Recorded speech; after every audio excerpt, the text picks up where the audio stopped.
iglesia tenemos un gravísimo y escandaloso problema. Y no es solo que pecamos, porque todos tenemos ese problema. Nuestro problema radica en que no podemos hablar al respecto. No podemos ser sinceros ni auténticos. Nuestro problema es que el requisito para pertenecer a la iglesia es simular no tener ningún problema. Entonces, estamos cómodos con las historias de la gente que pecaba y nos gusta que la gente cuente su testimonio siempre y cuando tengan finales felices y ahora ya no pequen, claro, ¿no? Nos encantan los testimonios al estilo Club 700, ¿no? Cielos, Pat, yo tenía un problema, era abusador, comunista y racista, pero, ¿sabes? Conocí a Dios y ahora tengo una pequeña mascota, corto el césped los sábados, hago barbacoa y amo a mi suegra. Esos eran los testimonios que a veces veíamos por la televisión y decíamos, gloria a Dios, cómo Él cambia vida. Y yo no lo dudo, ¿no? Pero imagínate ir a terapia y decirle al terapeuta, mire, yo solo quiero hablar de los problemas que tenía. Por favor, no me pida que reconozca que tengo algún problema actual, porque sería vergonzoso para mí. Entonces mi pregunta es, ¿por qué alguien iría a un consejero solo para tratar de convencerlo que no lo necesita? O lo que es peor, ¿por qué alguien iría a la iglesia para tratar de convencer a la gente que está allí de que no necesita una iglesia? Lo voy a decir otra vez. ¿Por qué vamos a la iglesia? Para tratar de convencer a la gente de la iglesia que en realidad no necesitamos una iglesia. Y me viene en un tono más serio a la mente un matrimonio que conocí cuando era adolescente, que luchaban en secreto con cientos de problemas. Y en primera instancia parecían una pareja ideal, perfecta, con un testimonio intachable, con hijos maravillosos, y además ambos eran líderes. Un día de repente nos enteramos que él abandonó el hogar, ella cayó en una depresión profunda y nunca más regresaron a la iglesia. Resulta que habían vivido odiándose en secreto durante años, atravesando crisis enormes, pero ninguno de nosotros en la congregación lo sabía.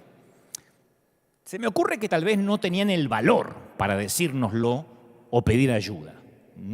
O lo peor, quizás le enviamos pequeñas señales sutiles de que hablar sobre esos problemas tan profundos no era buena idea en la iglesia. Pero yo no puedo evitar preguntarme hasta el día de hoy en qué medida nuestra necesidad de parecer mejor de lo que somos contribuyó a crear una cultura de superficialidad. Yo todo lo que sé es que el lugar que debería haber sido un lugar de seguridad, de confesión, de sanidad, no lo fue. Entonces a veces la gente se siente a gusto diciéndole a un doctor que su cuerpo tiene un problema o indicándole a un mecánico que su auto posee un desperfecto. Los pecadores no podrían sentirse a gusto diciéndole a otros pecadores que tienen un problema de pecado. Yo estoy convencido que si queremos que Dios ame al verdadero ser, tendremos que tratar de ser más reales. ¿Qué es lo que hemos dicho a lo largo de toda esta pandemia, por lo menos en lo que a mí me respecta como cartero? Creo que desde que todo esto comenzó, todo se trató de ver a Jesús con ojos nuevos, de tratar de ser más auténtico, de parecernos más a Él en su esencia.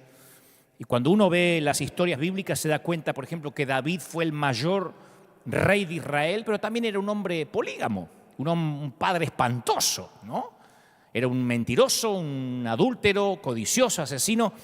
Y te aseguro que nadie en aquel tiempo pegaba una calcomanía en el carro que decía, ¿qué haría David en mi lugar?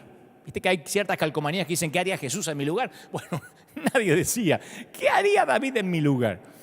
Porque con todo, él era un hombre conforme al corazón de Dios, a pesar de todo lo que la Biblia revela de lo que fue su vida. Entonces, esto me lleva a la siguiente pregunta.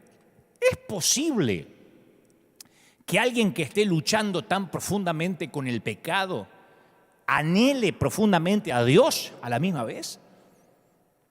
Alguna vez yo estaba en un congreso por ahí, en alguna parte del mundo que no viene al caso, y escuché a un predicador que comenzó un sermón en lágrimas, diciendo que no aguantaba más y que iba a confesar por lo menos 2 pecados ocultos. Se hizo un silencio sepulcral en todo el templo, ¿no? Y confesó que a veces iba en un avión y no era tan valiente para testificarle a su compañero de asiento como Jesús lo hubiera hecho. Dijo, me siento muy avergonzado que a veces estoy tan cansado de predicar y en el ministerio que preferiría dormir durante el vuelo en lugar de predicarle al que está al lado. Y su otra confesión resultó ser que su mente divagaba un poco cuando estaba orando. Dice, a veces cuando intento orar, a veces mi mente se me va con ciertas preocupaciones de la iglesia, o me pongo a pensar en aquella hermana que me pidió oración y no puedo concentrarme en adorar a Dios. Y expresó una gran angustia por estos 2 pecados. Y yo pensé, ¿de verdad?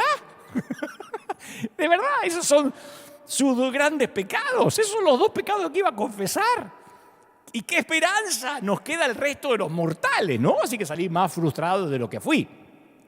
Y de hecho hoy, al predicar sobre esto, confronto un serio problema. Porque si un pastor o un líder confiesa un pecado grave, la gente piensa que debe dejar el pastorado de inmediato. O sea, tiene que renunciar.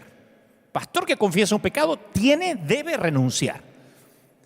Porque para el subconsciente colectivo del mundo cristiano, un pastor llega a ser pastor, o un apóstol llega a ser apóstol, o un obispo llega a ser obispo. Ahora están más de moda los bishops, porque ya no peca como el resto. Si pecara como los demás, todavía sería una simple oveja, ¿no? Llegas a ser pastor porque estás más inmaculado que el resto, más impoluto que el resto. Eso se cree. Es más, no fuiste arrebatado en un carro de fuego porque todavía tienes amor por las almas, si no ya te hubieses trasladado. Entonces los líderes solo confiesan los pecados que son seguros, triviales, los que no son escandalosos. Y así de ese modo la gente piensa que son auténticos. Es como cuando en una entrevista de trabajo te preguntan ¿cuál es tu defecto? Y dices, bueno, mi defecto es que soy muy adicto al trabajo, nunca descanso. O dices, mi defecto es que soy un enfermo de la excelencia. O lamentablemente soy extremadamente detallista con mi trabajo. O sea, disfrazas el defecto de virtud de modo que tus potenciales jefes digan, increíble, vamos a contratarlo, hasta los defectos de él son maravillosos, ¿no? Así que cuanta más sea nuestra responsabilidad en el ministerio, empezamos a hacer confesiones que son triviales. Ay, hermanos, oren por mí porque estoy orando poquito menos de 1 hora, ¿no? Aunque no tan escandalosa como para que nos cueste el liderazgo o el empleo o nos pidan la renuncia del pastorado. La cosa es que para unirte a Alcohólicos Anónimos no tienes que estar sobrio, tienes que estar necesitado. No hay grupos de adictos recuperados, solo gente en proceso de recuperación. Eso se supone que somos en la iglesia, porque tan pronto como la sobriedad conduce a la superioridad moral, es cuestión de tiempo para que el tipo que dice que se está recuperando vuelva a caer. Por eso cuando digo que soy un legalista en recuperación y me preguntan, ¿y cuándo te vas a recuperar del todo? Yo digo, no, mientras que esté acá no, me voy a recuperar cuando esté en el cielo. Porque el día que me enorgullezca de estar recuperado, me voy a transformar en un legalista otra vez. Por eso me gusta la frase en recuperación. Creo que todos nosotros estamos en construcción. No va a terminar el Señor mientras estemos en este cuerpo mortal. No obstante, las relaciones se profundizan con Dios y entre la gente cuando somos reales, ¿no? Es decir, cuando somos sinceros acerca del pecado común a todos nosotros. Yo mantengo la idea que ocultar y fingir siempre son los enemigos de renacer. Hay una historia acerca del origen de la palabra sincero, que los romanos antiguos solían premiar las esculturas griegas por su excelencia estética, ¿no? Sin embargo, las estatuas ya tenían varios siglos de existencia, por lo que algunas tenían grietas donde faltaba mármol. Entonces los vendedores descubrieron que si ponían cera en las esculturas, en las grietas, esas figuras iban a lucir fantástica, por lo menos por un tiempo, las podían vender. Y la cera parecía más real que el propio mármol, pero como era cera, con el tiempo se tornaba amarillenta, se endurecía y entonces hacía evidente que la estatua estaba restaurada, que no era auténtica por completo. De modo que si los vendedores querían vender una estatua y esta estatua era todo mármol, digo, auténtica hasta la médula, la llamaban cine, el término en latín para sin, y luego agregaban cera, la forma en latín para cera también. Cine cera. Compra una estatua sin cera, decían los romanos, sin cera. Cuando la iglesia cristiana comenzó, la gente se reunía en hogares. Hechos capítulo 2, versículo 46 dice, comían juntos con gran alegría y sinceridad de corazón. Porque había ahora un círculo de conexión donde todos podían venir, así como estaban, ¿no? Donde los corazones son sinceros, donde había alegría. Y al escribirle a la comunidad primitiva de creyentes, el apóstol Pablo dijo en su carta a los Romanos, capítulo 15, versículo 7, por tanto, acéptense mutuamente, así como Cristo los aceptó a ustedes para gloria de Dios. O sea que la aceptación sincera es más que solo ser querido por alguien. Eso nunca me dijo Dante, si te higienizás un poquito, si te vestís mejor, si lees más la Biblia, entonces te voy a dejar ser parte de mi familia. Ahora, claro que el Señor me va a ayudar a convertirme en mi mejor versión, pero no tengo que simular ser mejor de lo que soy para pertenecer al círculo de Jesús. Simulamos para pertenecer a la iglesia, no al círculo de Jesús. Entonces, ¿cómo te aceptó Jesús? ¿Cómo me aceptó? Del modo en que somos. Cuando alguien conoce la vergonzosa y humillante verdad acerca de mí y todavía me ama, yo revivo. Yo hace poco leí que los seres humanos solemos fingir porque el deseo de ser admirados es más fuerte que el de ser amados. Qué fuerte, ¿no? El deseo de que nos admiren pesa más a que nos amen. Entonces podemos hasta mentir en las redes, simular que vivimos en una casa, no sé, sacarnos fotografías con filtros porque el deseo de ser admirados puede más que el de ser amados. Pero para que nos amen nos tienen que conocer. Yo me acuerdo que uno de los momentos más importantes de mi vida, cuando yo era más joven, fue cuando el querido reverendo Omar Cabrera, que actualmente está en la presencia del Señor, me empezó a invitar a desayunar y él decía, mirá, mi viejo, yo no sé cuánto tiempo voy a vivir, pero quiero compartir con vos todo lo que sé. Y yo me sentía un privilegiado de sentarme a los pies de un tremendo hombre de Dios y aprender. Y me acuerdo que una mañana me sentí mal conmigo mismo y le dije, Omar, yo creo que usted pierde el tiempo conmigo, porque yo no soy la persona que usted cree que soy. Y luego le conté todo lo que me avergonzaba, de modo tal que casi no lo miraba a los ojos. Bajé la mirada en la mesa y fui sincero y le hablé acerca de mis celos, de mis envidias, de mi cobardía, de mis traumas.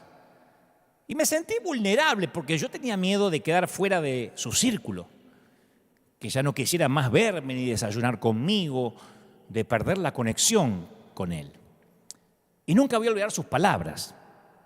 Él sí me miró a los ojos y me dijo, Dante, si antes te amaba, ahora te amo más que nunca. O sea, la misma verdad que yo creía que me iba a alejar de él, se convirtió en un lazo que nos unió más que nunca. Y después me contó también algunas cosas con las que él luchaba también. O sea, ese día, siendo muy joven, aprendí que si guardo parte de mi vida en secreto, capaz que llegás a la conclusión de que me amás. Pero no obstante, en mi interior pienso que no me amarías tanto si supieras toda la verdad. Entonces yo solo puedo recibir amor de ti hasta el punto en que soy conocido por ti. ¿Me explico? No puedo ser amado por completo a menos que yo sea auténtico y sea totalmente conocido. Ser conocido y amado por completo es el don más sanador que un ser humano puede darle a otro. Santiago 5:16 escribe: por eso confiésense unos a otros sus pecados y oren unos por otros para que sean, ¿qué? Sanados. Entonces todos somos pecadores perdonados. ¿En qué? Recuperación. Y nadie puede estar seguro si es amado solo porque es lindo, aparenta ser lindo, fuerte, espiritual o exitoso. ¿Sí? La confesión y la conexión con los demás y Dios libera el espíritu y nos ayuda a obtener sanidad. Y es notable cómo los escritores bíblicos nunca hacen lo que en las iglesias hacemos, que es poner a las personas en un pedestal. El siervo de Dios, el pastor, a ver, si vamos al líder, al profeta. La Biblia no hace eso, no los pone en un pedestal, los baja. Para darte un ejemplo, ¿vos notaste la cantidad de familias con problemas que hay solo en el Génesis? No vamos a adelantar toda la Biblia porque nos quedaríamos todo el domingo. Solo Génesis, que está cerquita de la perfección de la creación. Está bien, está en el medio de la caída, pero lo más cerca de la creación. Caín tiene celos de Abel y lo mata. Lamec introduce la poligamia en el mundo. Noé, el hombre más justo de su generación, se embriaga y maldice a su propio nieto. Lot, cuando tiene la casa rodeada por habitantes de Sodoma que quieren violar a sus visitantes, les ofrece a cambio que tengan relaciones sexuales con sus hijas. Mirá qué nenes, mirá qué papá. Más tarde esas hijas lo embriagan y hacen que las embarace. Y Lot, conste que era el hombre más justo que había en Sodoma. Abraham tiene favoritismo entre sus hijos Isaac e Ismael, quienes se convierten en enemigos.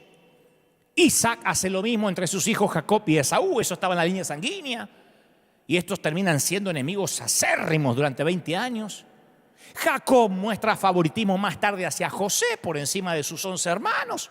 Ellos lo quieren matar, termina vendiéndolo como esclavo. Eso para que tengas un paneo general de que no hay nadie arriba de un pedestal. Ninguno de esos podría entrar a un congreso de empoderamiento de los nuestros. Y los matrimonios bíblicos, desastre. Adán y Eva pasaron la luna de miel en el paraíso y la fregaron, de ahí fue cuesta para abajo. Abraham mintió diciendo que Sara era su hermana 2 veces, no una vez, y embarazó a su sirvienta, Agar. Isaac y Rebeca se pasaron su matrimonio peleando porque él favorecía a Esaú y ella favorecía a Jacob. Jacob tuvo hijos de 2 esposas y de las siervas de ellas.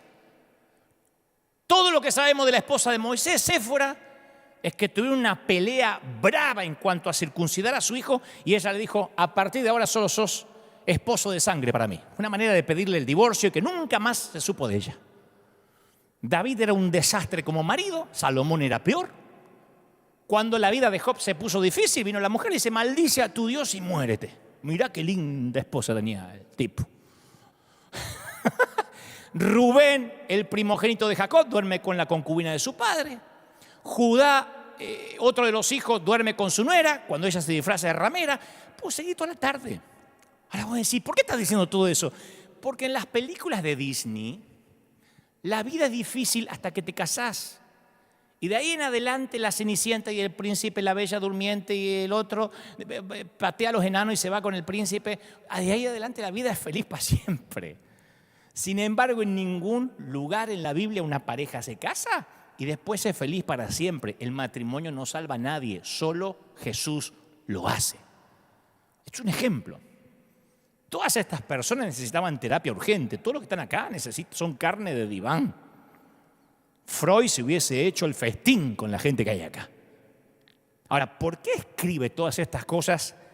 Nada más que el autor de Génesis. Ni avancemos, ni sigamos avanzando porque no nos alcanza el día. Por una razón muy importante. El autor de las Escrituras está tratando de dejar sentada una profunda verdad teológica. Todos somos gente rara. Todos somos raros. Y la Biblia es notablemente transparente sobre la falla de cada uno de estos personajes. Así, descarnadamente. No es que lo envuelve, lo hace más lindo, para que nosotros le pongamos un tenor bíblico. No, estas son historias descarnadas. Ahora, no obstante, ¿cuántas veces en nuestras iglesias los solteros y las parejas viven en una silenciosa agonía? Lo primero que le insertamos es que tienen que dar una imagen de testimonio espiritual que proyectar.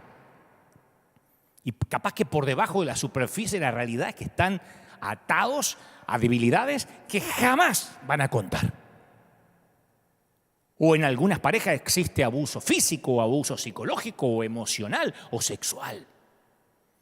O tienen una hija soltera que queda embarazada del novio y lo primero que piensan es cómo ocultarlo para que la gente de la iglesia sea la última en enterarse. Y si no se entera, mejor.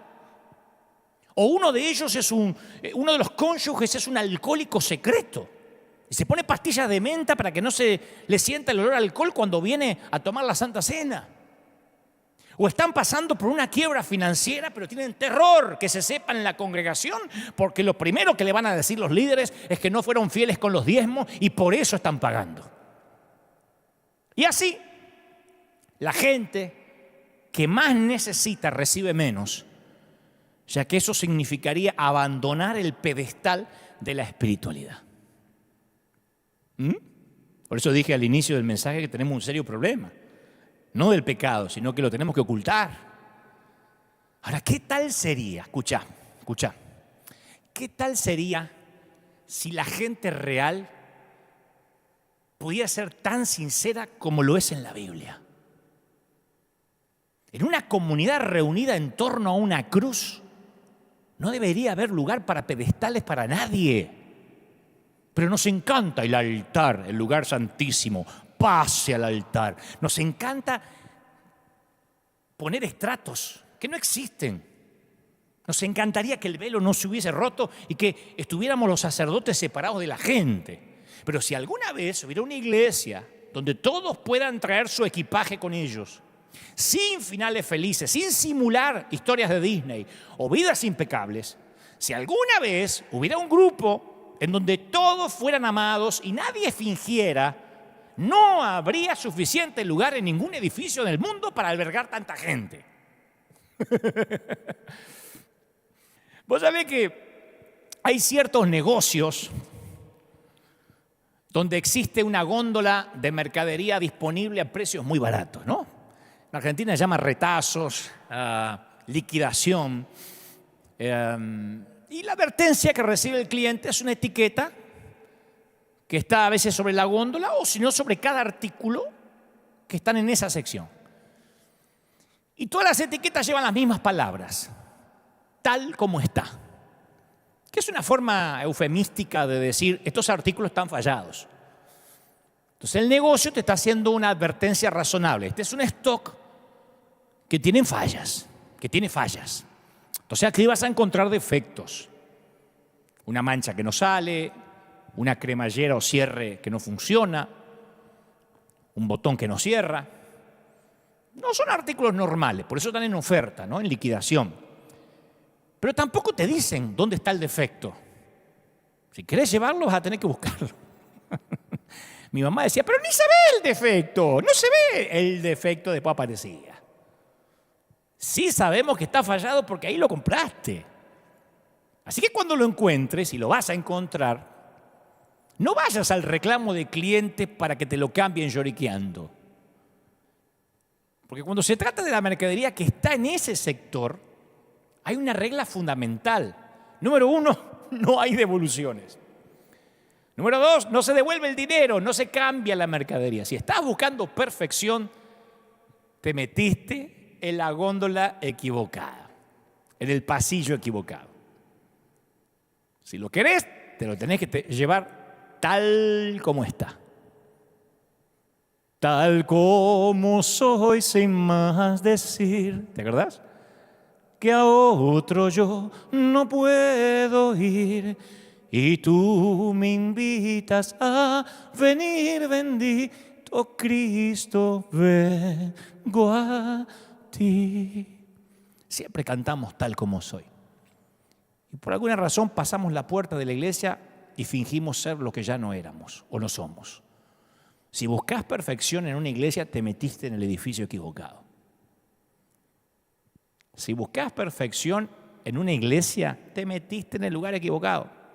Es buscar sanos en un hospital. Pensá un instante en alguien que tenga que ver con tu vida. No sé, en la persona que mejor conoces o en la que amás. Y seguramente estás convencido que esa persona es ligeramente irregular, un poquito fallada.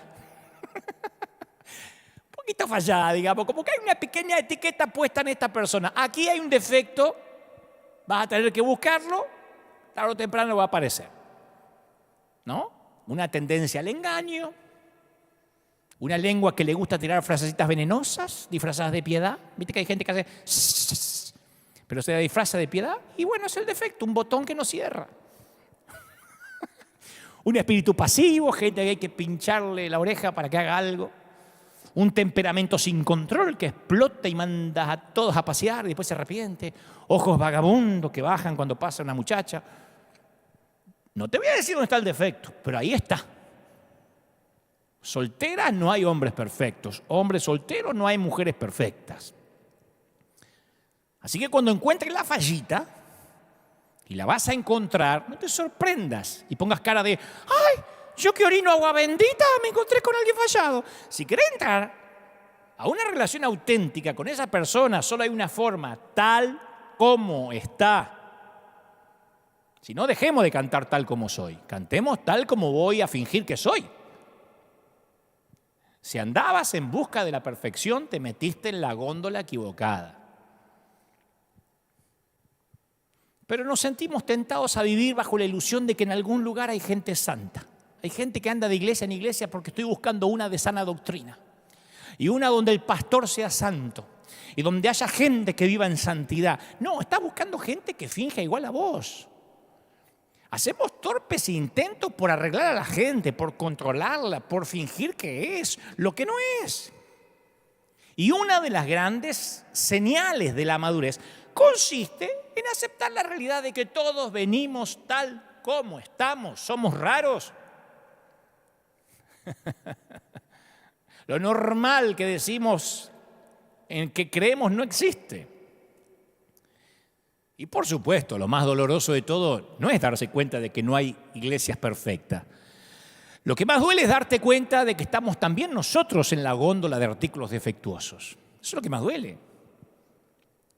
A lo largo de toda la historia, los seres humanos nos hemos resistido a que nos pongan esa etiqueta de defectuosos.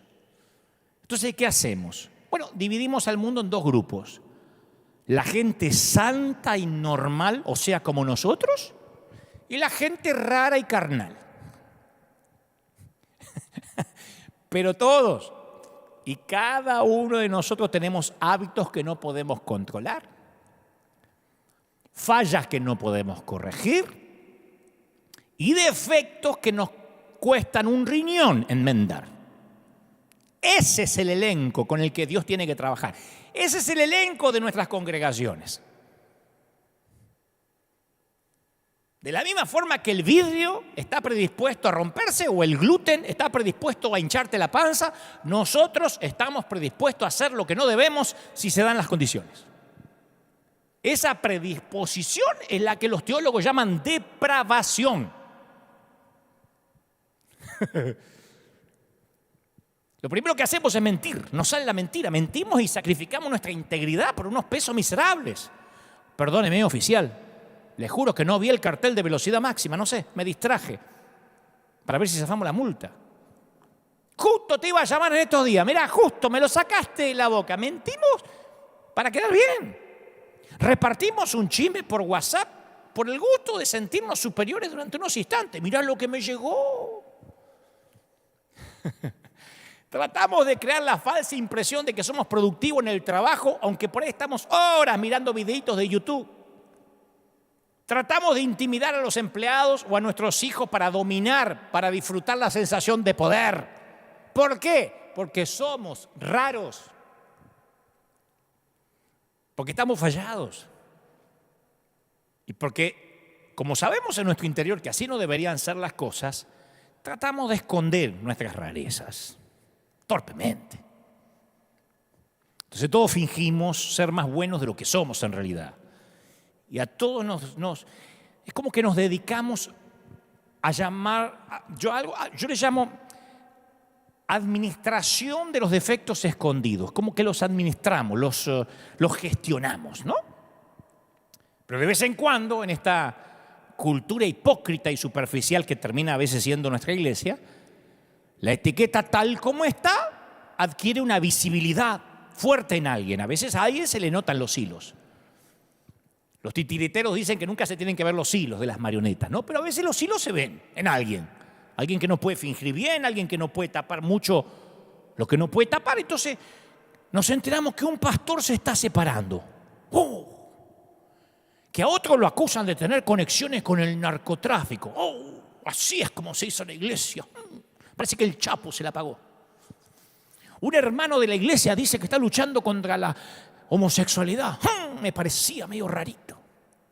Por eso se ponía un arito y se puso un tatuaje medio raro de color. Otro se le descubre que tiene problemas serios con los hijos. Y lo sorprendente no es que pasen estas cosas. ¿Sabe qué es lo que sorprende? La forma que el resto reaccionamos. La forma en que reaccionamos el resto. ¿Podés creerlo? Y parecía tan normal ese matrimonio. No, yo te digo, es la apostasía en su esplendor. Son los últimos tiempos, escribe alguien, son los últimos tiempos. Y la frase piadosa, ¿no?, que intenta mostrar preocupación por el reino. Y ahora, ¿cómo queda el evangelio? ¿Cómo queda el evangelio? A mí me mata esa frase.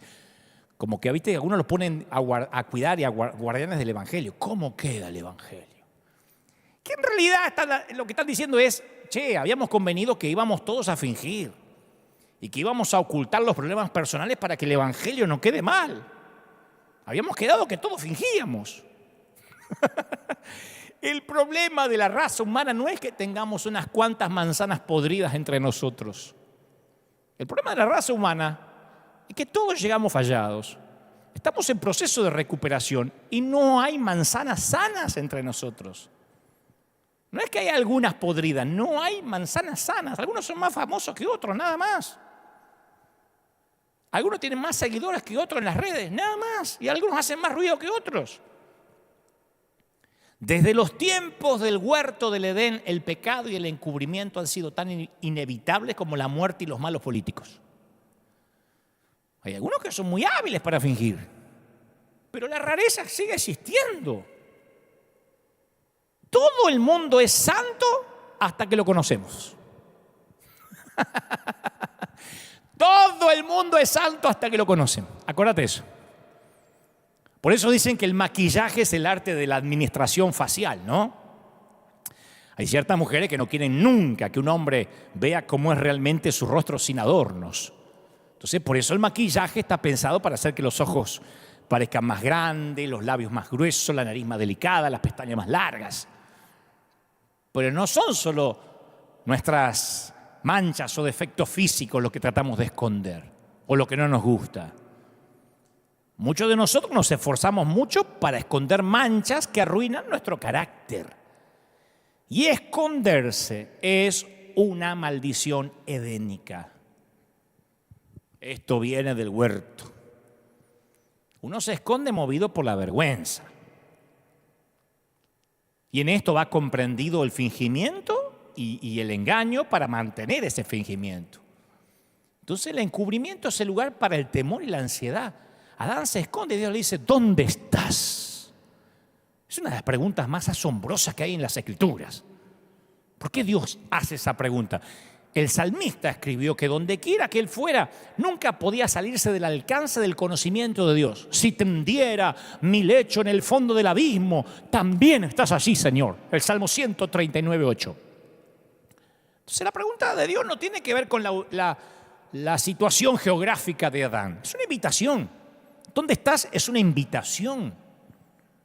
Dios le ofrece a Adán la oportunidad de revelarse, de mostrarse auténtico. Y el mostrarse, el revelarse, tiene que nacer de parte de Adán, el mostrarse. Revelarse como un rollo fotográfico, no revelarse de rebeldía con B larga.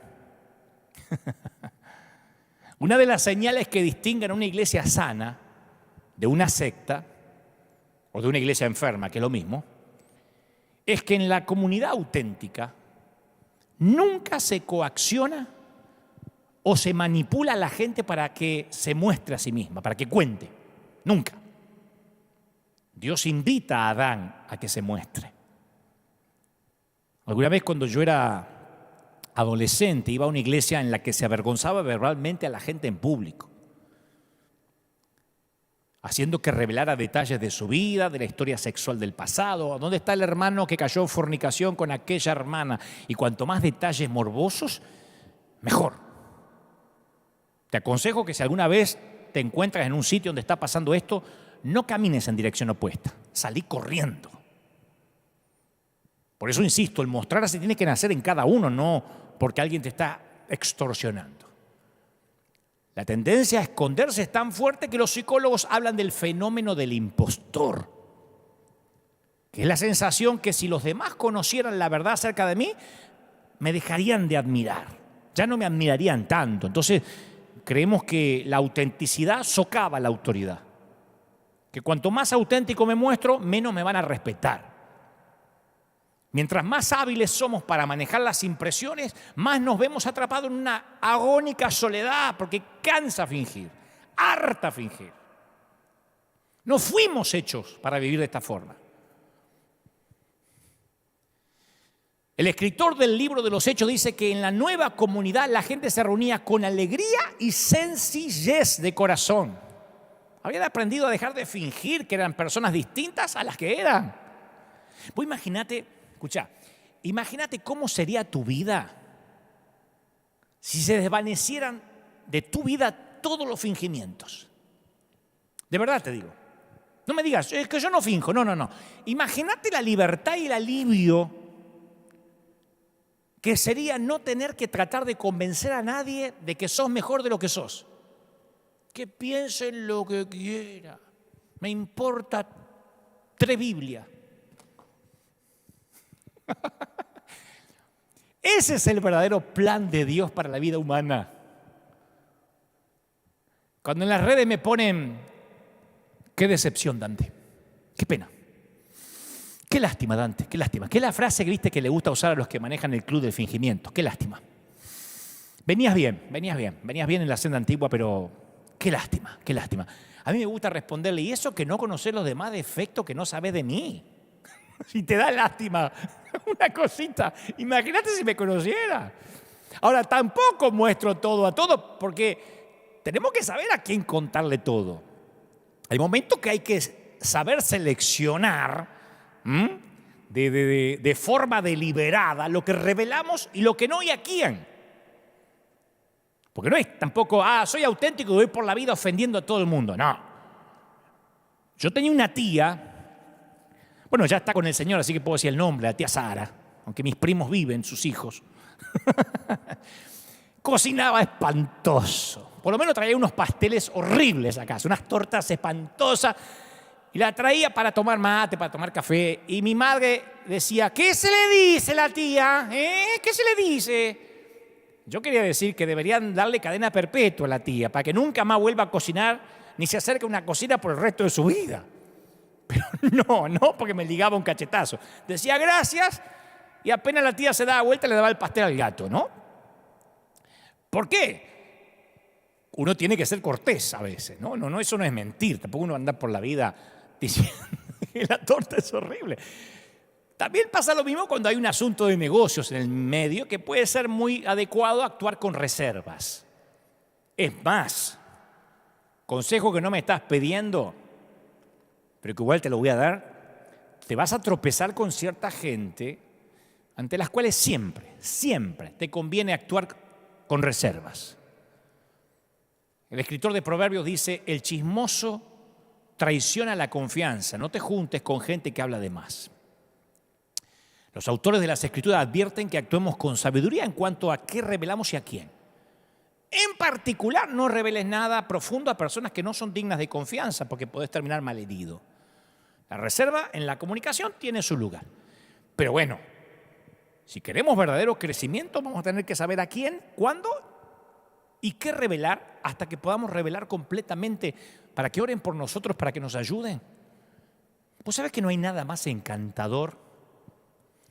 No hay nadie más atractivo que alguien que se siente tan seguro de que Dios lo ama, que vive con un espíritu de transparencia y autenticidad. No hay nada más atractivo. Por eso lo que más gusta de los bonus tracks de las películas cuando te pasan los errores. Uno ve a Tom Cruise o ve a James Bond, qué sé yo, al actor que hace de James Bond, hacer esos malabares y tener las frases justas y vestir perfecto. Y después te muestran cómo lo hicieron, los errores y cómo el actor se equivocaba. Y todo nos encanta, nos fascina porque decimos, son humanos, se equivocan, nada más que yo vi la parte editada, ¿no? O ensayada 10 veces.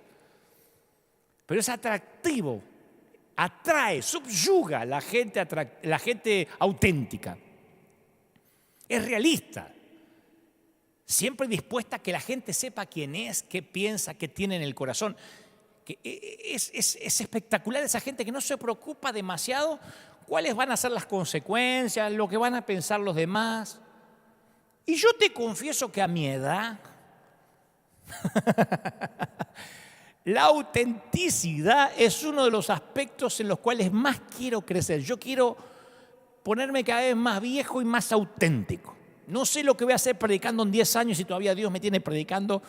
Yo creo que cada vez menos filtro. Y no que voy a ser más maleducado ni grosero, no. Pero creo que cada vez voy a tener menos filtros.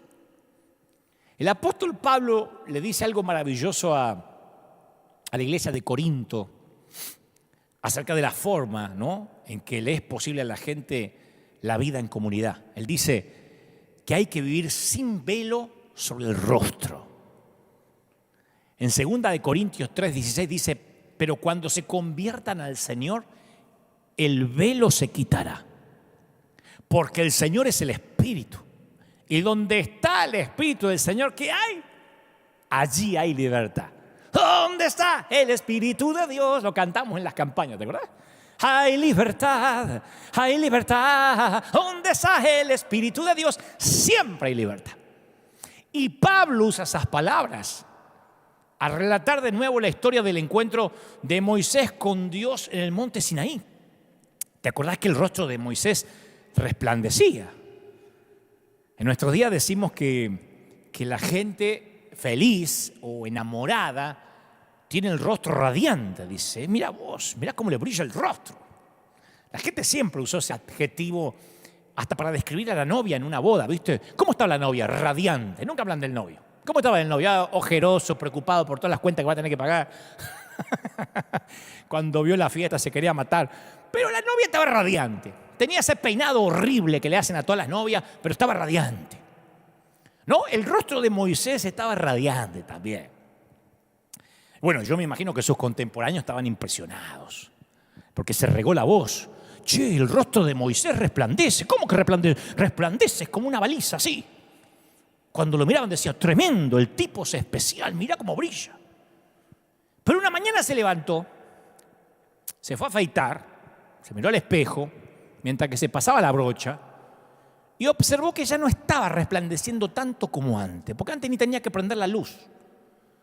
Se afeitaba, hacía oscura, porque el rostro le olvidaba el espejito. Ahora estaba perdiendo su resplandor. De la misma forma que Luis Miguel pierde el bronceado cuando no usa la cama solar.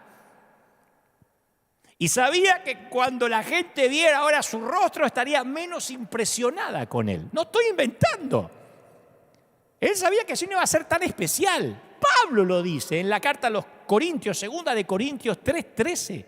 ¿Sabe qué dice Pablo? Que esto no se revela en el Antiguo Testamento. Lo dice Pablo, obviamente inspirado por el Espíritu Santo. Dice, ponía un velo sobre el rostro para que los israelitas no vieran el fin del resplandor que se iba extinguiendo. Yo me pregunto si no sería que Moisés deseaba que el pueblo pensara que él estaba más radiante de lo que realmente estaba, ¿no? Así que se ponía un velo para fingir un poquito. Ya no estaba brillando tanto, pero me voy a dejar el velo. A ver si me quito el velo y me dejan de respetar. Y no sabemos por cuánto tiempo lo usó, o si por fin decidió quitárselo. Me imagino que lo hizo cuando su esposa le dijo, che, Moisés, a ver si te quitas ese velo ridículo, no estás engañando a nadie. Capaz que también le dijo, personalmente me alegro que ya no te resplandezca porque por las noches no podía dormir, parecía que me iba a la cama con una luciérnaga gigante. Apaga el velador, yo lo apagué, ¡ay, el rostro que te brilla!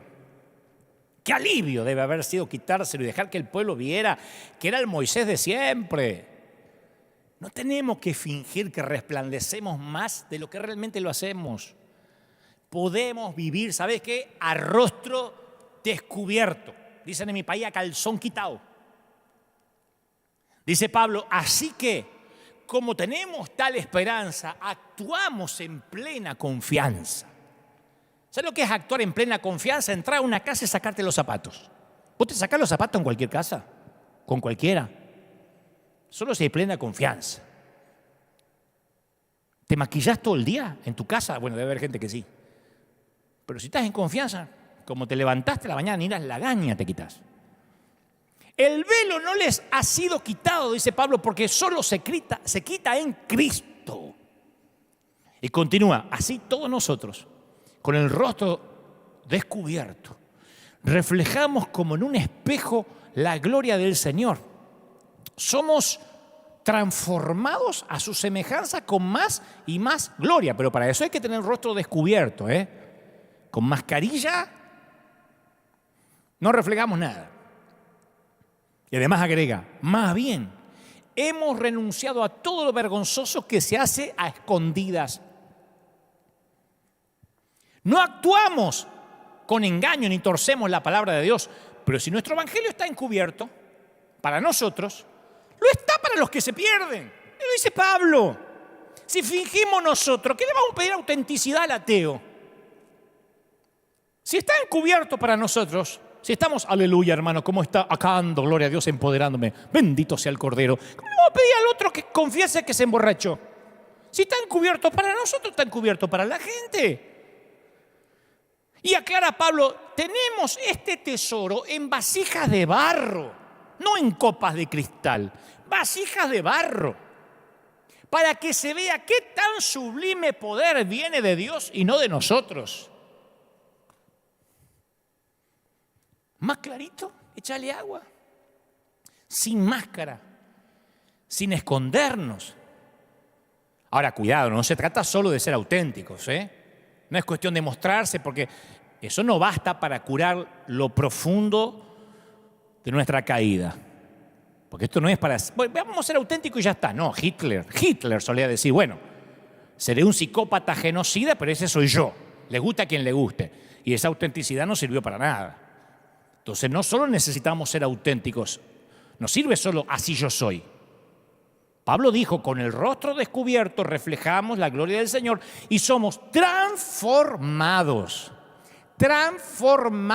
Pero si tapamos la herida con un apósito, con una curita, ¿cómo se va a curar? Yo tengo un mensaje que se llama las heridas tapadas no curan. Si estamos luchando en nuestra familia, estamos luchando con algo personal, venimos a la iglesia y lo tapamos para aparentar espiritualidad, ¿cómo nos vamos a curar? ¿Cómo vamos a transformarnos según su gloria? Necesitamos perdón, sanidad y gracia. Por eso fue Jesús a la cruz. Y en la cruz se revela la medida plena de nuestro pecado y la medida plena de la gracia de Dios. Pero no puede medio pecado, media gracia. Pleno pecado, plena gracia. Entonces es el único lugar donde más estaremos seguros cuando nos mostramos tal cual somos, es al pie de la cruz. Sin la cruz, la disciplina de la confesión, el ser auténtico, solo sería terapéutica en el sentido psicológico, nada más, no sirve. Hay un montón de gente que va al diván del terapeuta o va al confesionario del cura y dice, ya me confesé. Sí, pero si no hay cambio, mi viejo. La confesión con la cruz es cambio. Es un medio para sanar y transformar lo más interno de nuestro espíritu. Por eso te quiero hacer una pregunta personal. Ya somos amigos, te puedo preguntar, ¿no? ¿Cuál es tu velo?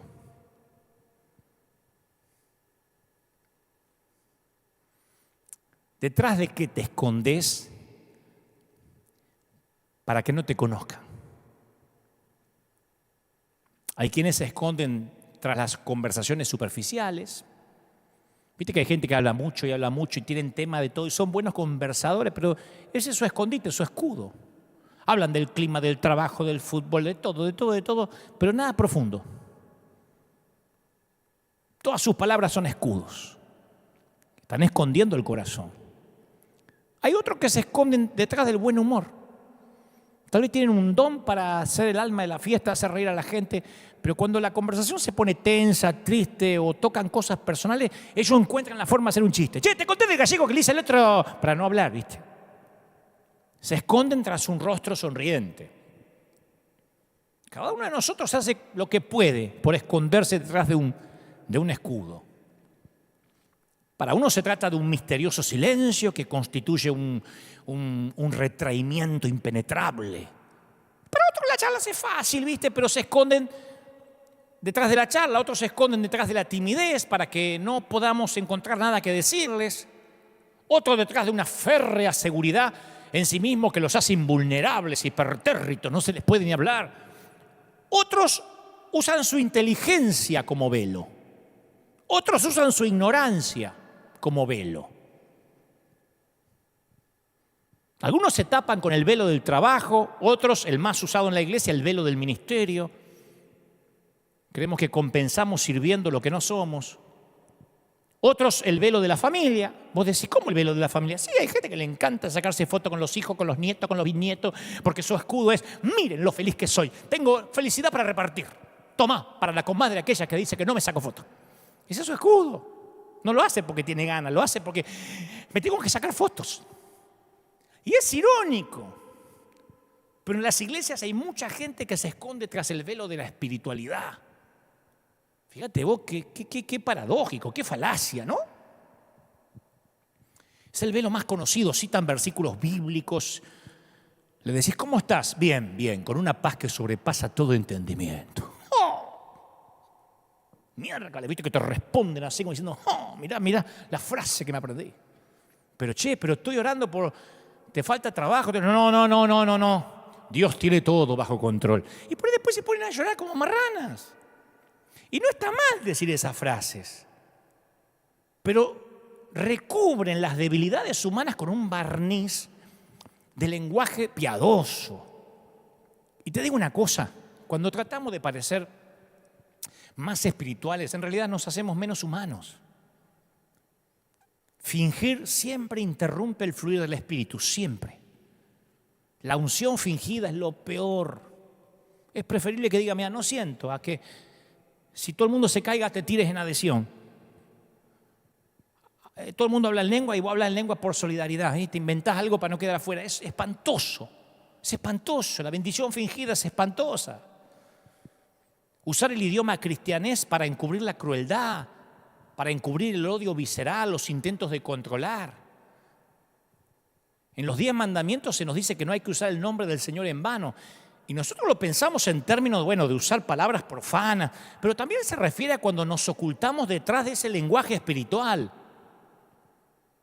¿Y por qué será que en los salmos yo veo gente llena de frustración humana? Algunos expresan rabia, hostilidad desnuda, deseos de venganza, furia, demandas de que la justicia divina llegue, mientras que nuestras oraciones a veces se hacen tan desabridas. Acá hay oraciones descarnadas, sinceras. De allí que dicen que hay oraciones más sinceras en los pasillos de hospital y en los panteones antes que dentro de nuestras paredes. No sé, cuando uno aprende el lenguaje cristianés, tal vez decimos cosas contra las cuales es imposible discutir teológicamente, pero son palabras que terminan siendo fosos protectores y no puentes de relación. Es un velo con aspecto de vitral, de catedral, pero sigue siendo un velo. Por eso te pregunto, ¿cuál es tu velo? Y si no estás seguro detrás de qué te ocultás, las personas que tenés más cerca tuyo te lo pueden decir. Porque si usás un velo alrededor del corazón, si llegás a ser experto en descubrir lo que quieren los demás y dárselo a todos para dejar a todo el mundo felices, si te perfeccionás en el arte de proyectar la imagen correcta, es posible que impresiones a unos cuantos durante un tiempo.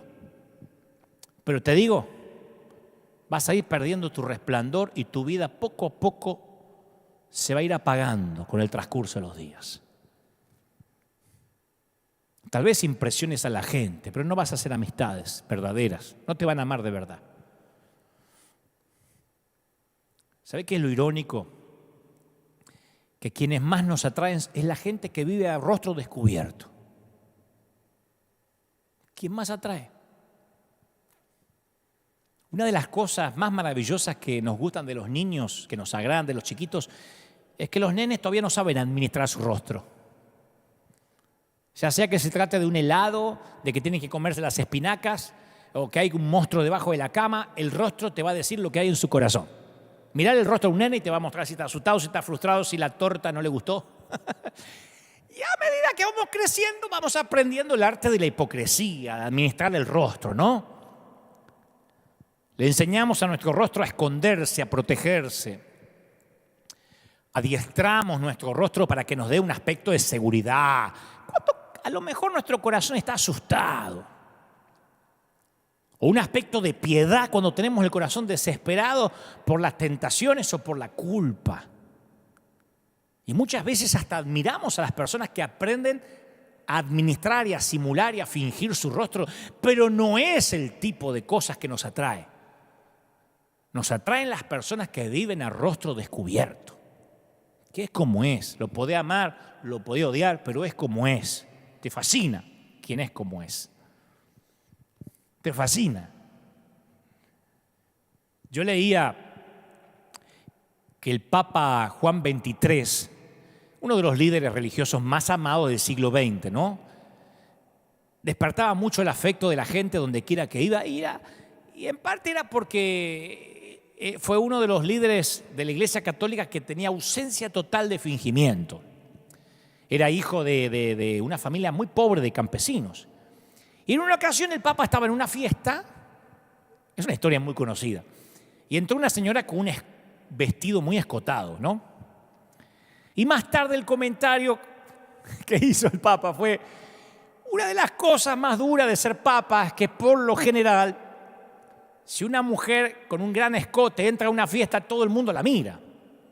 Pero si yo estoy en esa fiesta y entra una mujer así, al que mira todo el mundo es a mí. A ver qué cara va a poner el Papa, ¿no? Vivir a rostro descubierto significa hacer el pacto de que nunca voy a tratar de fingir que soy más de lo que soy. Que ninguno, dice la palabra, tenga un más alto concepto de sí mismo del que deba tener. Esto significa renunciar a tratar de complacer a todo el mundo en mi vida. Buscar el valor para decir lo que creo, lo que valgo, disfruto y amo. Aunque piense que la persona con la que estoy hablando no va a estar de acuerdo o no lo apruebe. Pero vivimos fingiendo. A mí me sorprende mucho en las redes. Yo soy muy pragmático para responder. Pero me preguntan, ¿ustedes mandan muebles a Ecuador? Y respondo, no. Esa es la manera grosera de responder de un hombre de Dios, por eso es un apóstata. Tendría que poner, la verdad que en la sangre del Cordero Inmaculado que nos redime de la concupiscencia de la carne y la indisolubilidad de la Trinidad no nos permite mandar a Ecuador, porque después de orar por 50 días y ayunar en el monte Sinaí, Dios dijo, no mande con mueble a Ecuador. Te dice. O sea, ni siquiera uno puede responder de manera pragmática, porque todo tiene que estar envuelto en un fingimiento que no es real. Es maravilloso reconocer cuando algo estuvo mal hecho, en lugar de ceder a la tentación de esconderlo, de manipularlo, de dar una palabra lisonjera para quedar bien con todo el mundo. ¿Sabe qué es lo irónico que tienen las máscaras? Es que aunque no las pongamos, aunque nos la pongamos para hacer creer que somos buena gente o que piensen bien de nosotros, solo nos van a amar cuando nos las quitemos. Eso es lo más irónico.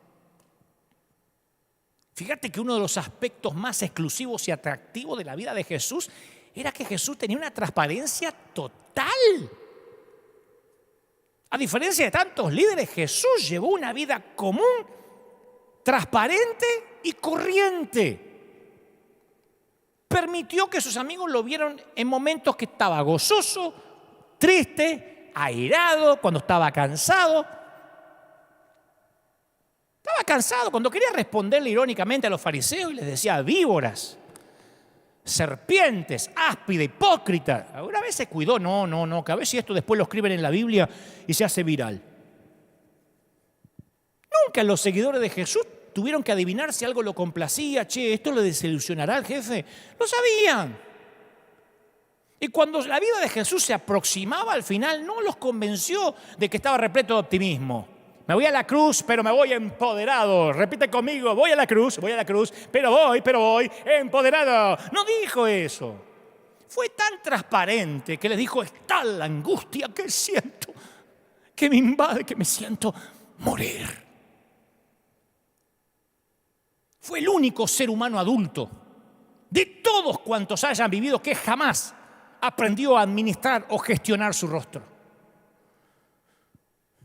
Y para asegurarse que sus discípulos comprendían que su estrategia de mostrarse tal cual era algo deliberado, lo dijo poco antes de morir: ya no los llamaré siervos, porque el siervo no está al tanto de lo que hace su amo.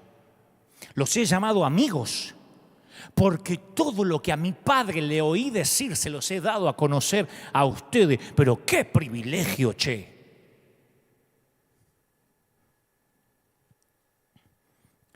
Todo ser humano lleva trauma, cicatrices y heridas. Llevamos. Desde la caída tenemos la tendencia a escondernos como si nuestra vida dependiera de eso, ¿no? Y está totalmente equivocado. Nuestra vida depende de que nos encuentren. En el ocultamiento no hay sanidad. Y esto se parece mucho a algo que está escrito en el libro de Santiago 5:16. Confiésense unos a otros sus pecados y oren unos por otros. ¿Para qué? Para que sean sanados. Con todo, ¿Cuándo fue la última vez que pudiste confesarte en una iglesia evangélica? Ni se te cruza por la cabeza, te liquidan. Y lo que estoy haciendo es una autocrítica, porque yo no es que soy de otra iglesia. Es algo que tenemos que cambiar.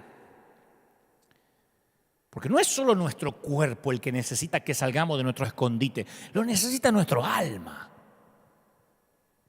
Dios nos sigue haciendo a nosotros con toda la paciencia la misma pregunta que le hizo a Adán en el huerto. ¿Dónde estás? ¿Te querés dejar de esconder? Solo podés ser amado de una forma total si te dejás conocer totalmente. Por eso la práctica de la confesión siempre ha estado en el centro de los grandes avivamientos que se han producido en la iglesia.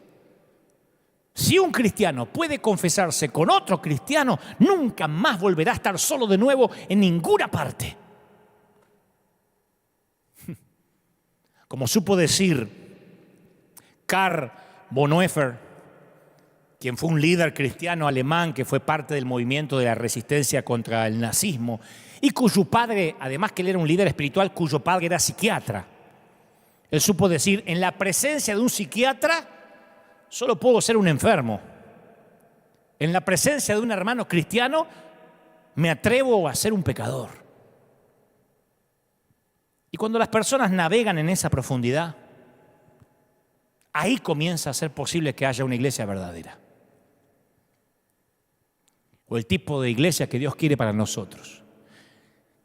Ese es el tipo de iglesia que queremos y estamos intentando ser en River. Un hospital para gente rota e indeseable que no toleran en otras congregaciones. Cuando acá dicen, ahí reciben a cualquiera, es verdad. Hay gente todavía ofendida porque ahí cantó Cristian Castro en un lugar santísimo. Acá no hay lugar santísimo, es un hospital. Acá hay camas para todos.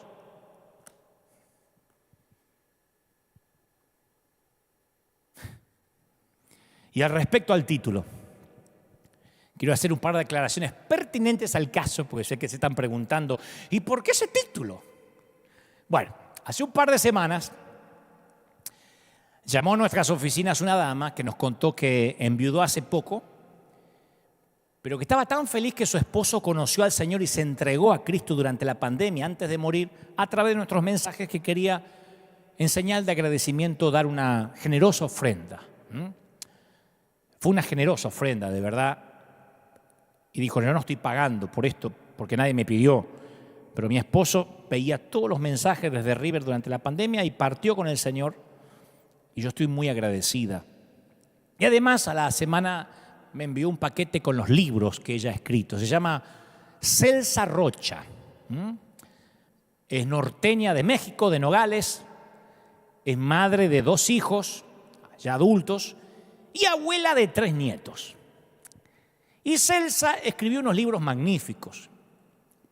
Los tengo en mi escritorio. Uno de ellos, y a mí me mandan libros de todo el mundo, de todas partes, pero algunos me llaman, algunos los leo así nomás y no me llaman mucho la atención. Estos me llamaron la atención muchísimo, especialmente por los títulos. Yo amo los buenos títulos, ¿no?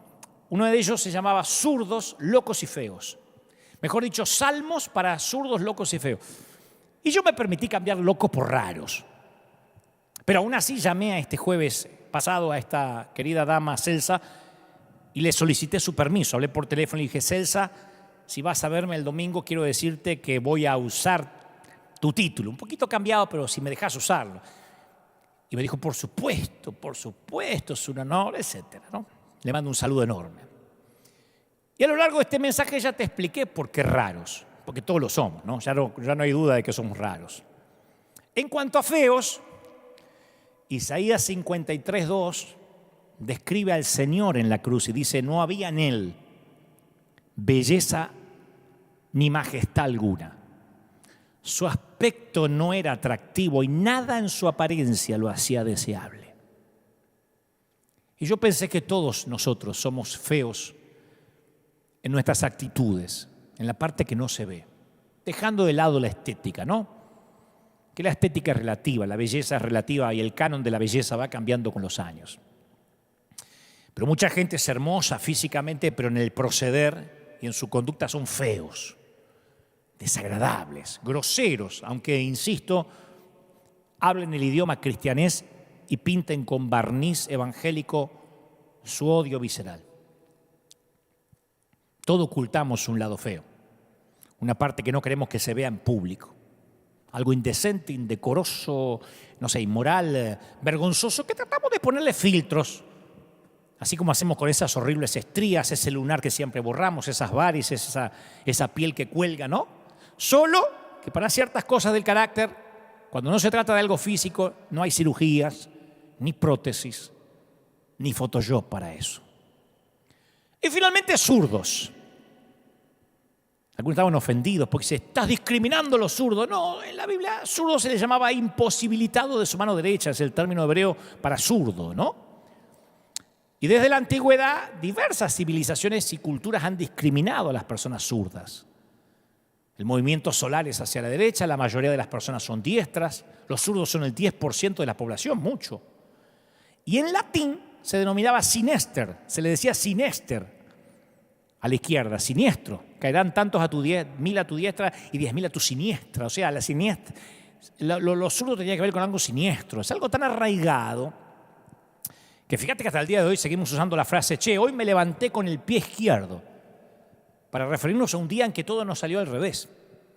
Entonces los zurdos tienen que aprender a vivir en un mundo de diestros, que encima se refuerza con elementos cotidianos como pupitres en los colegios, tijeras, que están elaborados para el uso de la mano derecha. Es difícil vivir en un mundo de diestros, si eres zurdo. Y en el libro de Jueces habla que dentro de la tribu de Benjamín había 700 soldados escogidos que eran zurdos. Jueces 20:16 dice, de toda aquella gente había 700 hombres escogidos que eran zurdos. Y dice, y no es una metáfora, los cuales tiraban una piedra con la honda a un cabello y no le erraban, a un cabello. Fíjate vos qué precisión con la zurda, son las mejores que Messi, con la pelota. Y a esta autora, Celsa, se le ocurre pensar que estos soldados quizá en algún tiempo usaron su mano derecha, la perdieron valientemente en las batallas y tuvieron un adiestramiento muy severo para ejercitar su otra mano porque no podían darse el lujo de dar una baja, de tener bajas en el ejército. Otros quizás habían nacido zurdos. Ahora, ¿cuántos de nosotros hemos luchado fuertemente en la vida luego de que el dolor y el sufrimiento nos marcaron con cicatrices? Y nos convertimos en zurdos, mentalmente o emocionalmente, y las razones sobran. A algunos nos tocó limones y tuvimos que hacer limonada.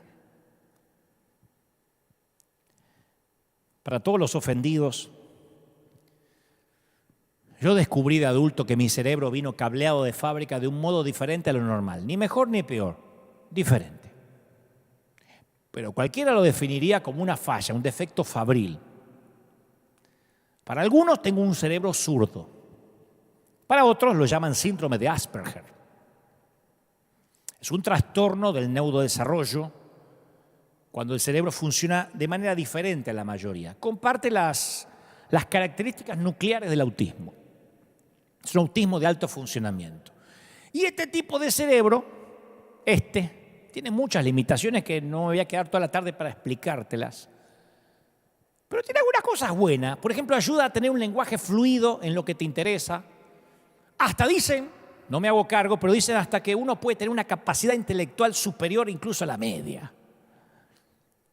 Y como descubrí que Jeremías 1:5 dice, antes, dice Dios, que yo te formara en el vientre de tu madre, ya te conocía. O sea que Dios no ve qué puede hacer con lo fallado. Él en el vientre de la madre te conoce. Antes de que nacieras ya te había elegido para que fueras un profeta para las naciones. Yo llegué a la conclusión de que si somos zurdos en alguna área de nuestra vida, no es un defecto fabril, sino que Dios de manera arbitraria soltó algún cable desde la placenta de nuestra madre. Nos fue y nos soltó un cablecito. Nos necesitaba de esta manera. Y nosotros después nos pasamos toda una vida intentando arreglar ese cable que el Señor soltó de manera adrede en el vientre de nuestra madre. El Señor le dice a Pablo, bástate mi gracia porque mi poder se perfecciona justamente en ese cable suelto. 2 Corintios 12:9, en tu debilidad.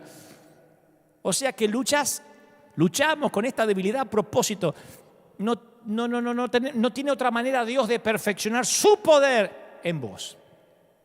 Así que en mi caso, yo celebro que no estoy en el grupo de los que fingen ser normales o lo que es peor, los que fingen ser espirituales. Y voy a terminar con esto.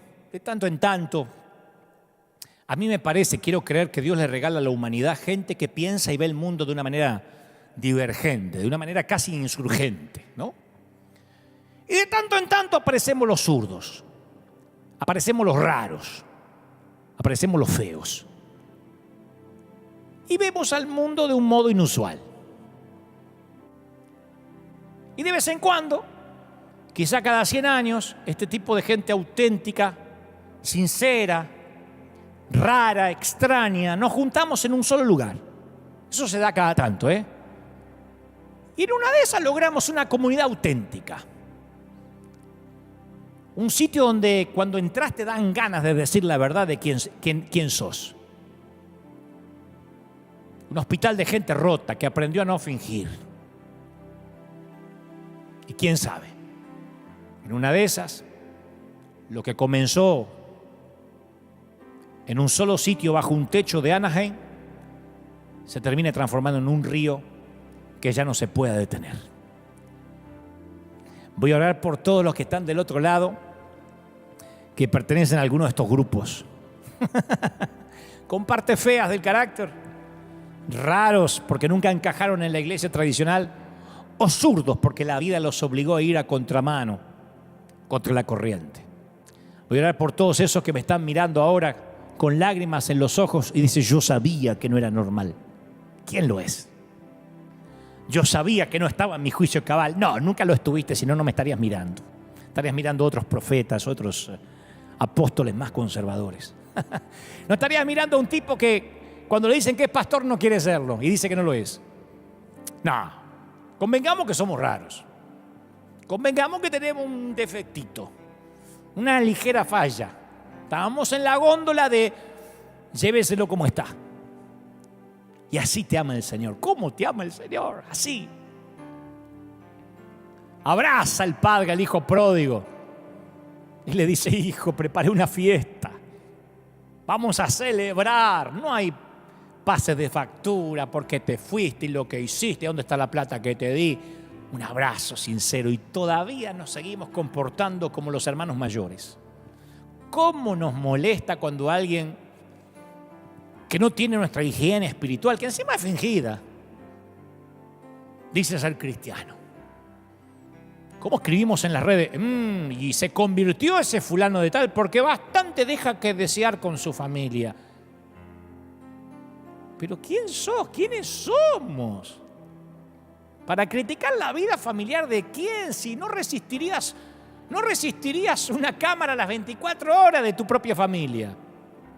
Pero así somos. Manos crispadas arrojando piedras. Y cuando uno se sincera y es auténtico, un alcohólico necesita otro alcohólico para poder salir. Y nosotros hemos llegado a la conclusión de que River cada vez más se va a acercar a lo que el Señor quería, o interpreto que quería que sea su iglesia, una comunidad de gente donde pueda confesar con lo que está luchando. Algunos tardarán años, meses en salir, otros en días, semanas, no lo sé.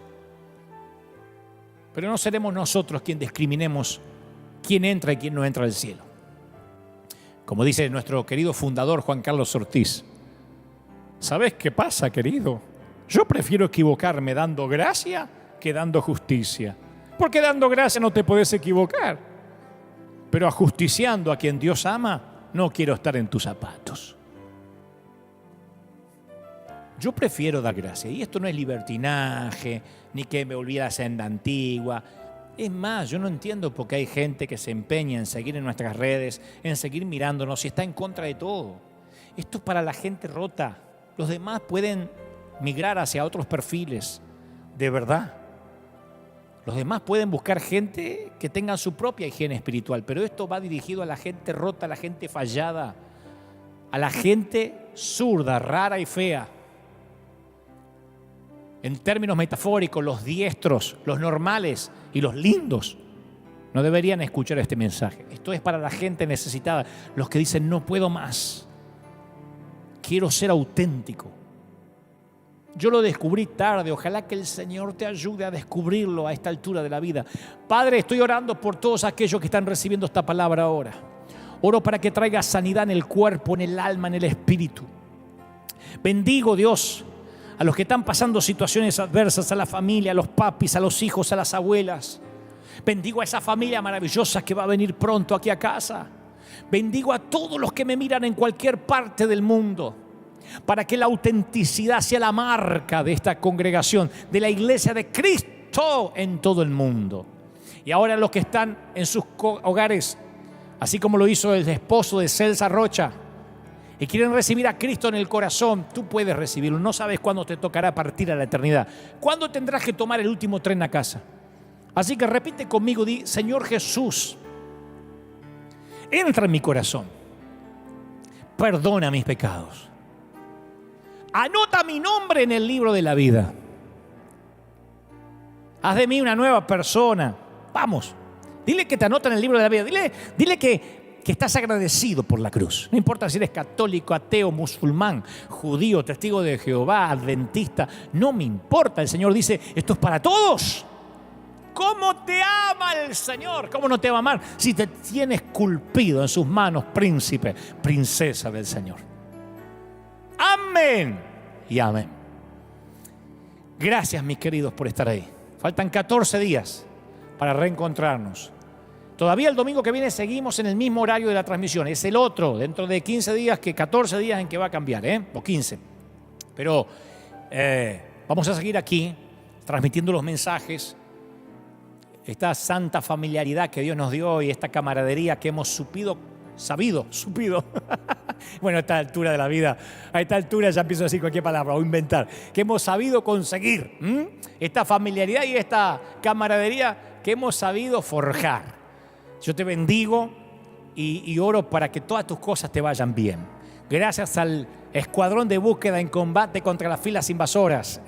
Gracias a ese escuadrón maravilloso de River por estar allí, firme como talón de oso. Nosotros, señores, nos encontramos el próximo domingo, Dios mediante. Que pasen un lindo domingo, que sean más auténticos que nunca, que el Señor te bendiga y que haga resplandecer su rostro sobre ti.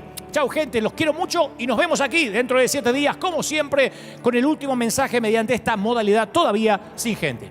Chao.